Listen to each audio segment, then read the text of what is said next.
Bill 2021 be read for the third time and do pass. I put the question that motion. Those in favor say to the contrary, no. The ayes have it. A bill for an act entitled the National Social Security Fund Amendment Act 2021. Congratulations, Honorable Minister. Congratulations, Chair, and thank you, members. Congratulations. Today I will breathe, because I've been receiving phone calls and messages from the workers of this country. Parliament has delivered on what it should do to grant the workers of this country, those who qualify, mid-term access to the benefits. Ababaka ba Parliament naddala abakozi balaze essanyu lwa Parliament okukkiriza ne bayisa ebbago lino nga bagamba nti abakozi bakuganyulwa mu nsimbi bebaterekedde ebbanga. Abakozi ndabanga ekyafaayo kubanga tulwanidde ebbanga ddene, si kulwana bikonde naye okuwanyisiganya ebigambo, buli omu okwogera ekimuluma kyonna. Tubadde beerufu nnyo, naye olunaku lwa leero ebibadde bituluma ne bigwawo. Kati mpozi tusaba nti etteeka mu nnaku 6 bibe nga bamaze okubaga amateeka aganaagendera ku bago gye tuyisiza olunaku lwa leero, era nkakasa nti Pulezidenti ajja kuteekako omukono. Kubanga abakozi babadde basooka kubeera 5 mu kampani ne balyoka ba savinga ne NSSF, naye kati buli mukozi ayina eddembe oba akola omuyeka omukozesa ayina okumusasulirayo 10% n'omukozi yasasule 10%. Eyo ye mandatory. Naye tuyina ne voluntary kyeyagalire. Oba oyagala okontributinga ne NSSF osobola okuteekayo sente zo nga regulations wegigenda okulamba. Kye tugamba public, they shouldn't be excited. This is totally and purely a political bill.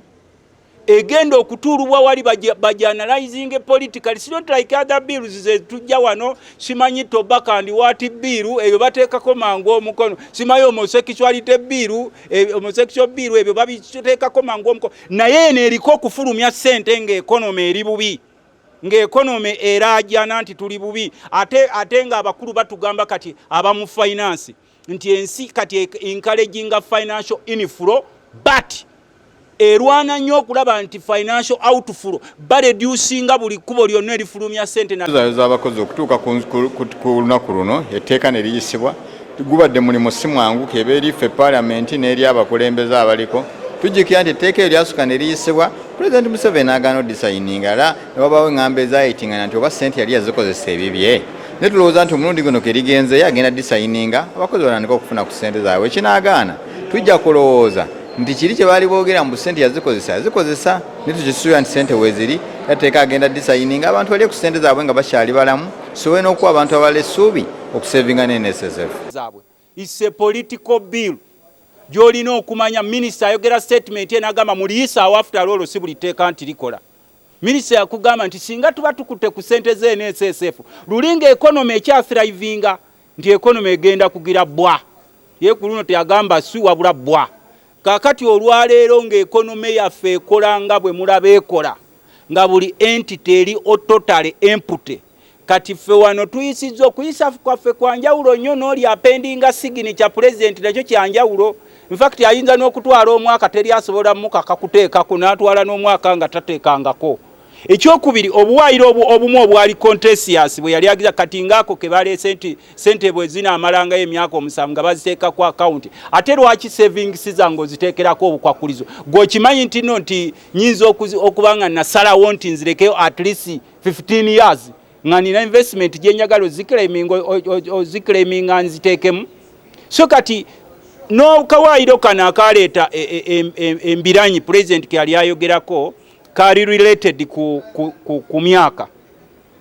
Ffe ba tennis Parliament era kati kakyusibwa. Twali tugambye kuba bo baali bagamba nti omuntu olina okuba ng'owezezza emyaka 45 ng'ate osevinze emyaka 10 consecutively bw'oyosaamu oba toqualifying oba oddayo.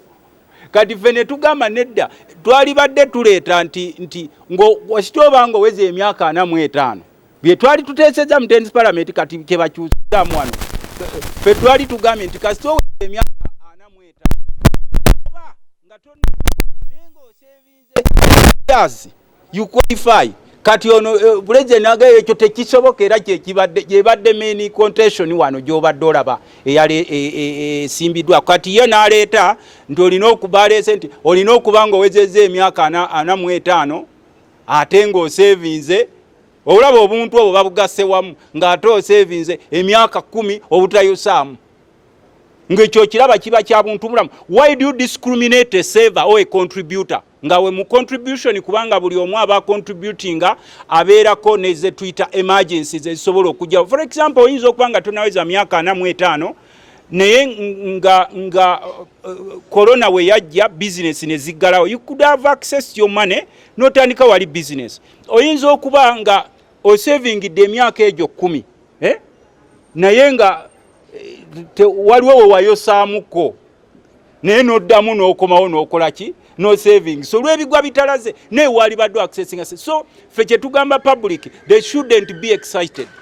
This is totally and purely a political bill egenda okutuulubwa wali bajanalizing politically. It's not like other bills ze tujja wano simanyi tobacco and what bill ebyo bateekako mangu omukono simanyi homosexuality bill homosexual bill ebyo babiteekako mangu omukono naye eno eriko okufulumya ssente ng'ekonomi eri bubi ng'ekonomi eraajana nti tuli bubi ate nga abakulu batugamba kati abamu finance nti ensi kati encouraging financial inflow but erwana nnyo okulaba nti financial outflow bareducinga buli kubo lyonna erifulumya ssente naddala ezirelated ku government coffers. So nze ekyo kyekyange abakuba embuutu bakube naye nze nkyali eno nnengera ninga wakayima nti bw'omuleetera ekiri mu kikopo asooka kubuuza mulimu walagi mulimu mafuta kuba oyinza okuba mu ngalo nga mafuta ge baleese ng'osuubira nti mazzi naye bwe bakakuleetera nti nywako ogenda okulaba nga mulimu diesel ate n'ogamba nti sisi ono diesel. Abadiiringa ne biiru eno they are politicians and they are not willing to give savers their money. They have been playing monkey tricks. Kino kitegeeza nti singa President Museveni ateeka omukono ku bbago lino omukozesa okutandikira ku yaayo w'ewaka agenda kuba nga asasulibwa NSSF ng'era mu bbago lino abalina obulemu basobola okuggyayo ensimbi zaabwe ku myaka 4 wabula nga talina kuziggyayo ku myaka 45. Ekyebuuzibwa kiri nti Pulezidenti obanga ku luno taagaane kulissaako mukono nga bwe yakola ku mulundi ogwasooka. Ssebuganyi Joseph yakusakidde eggulire lino Crockett TV amalindirire.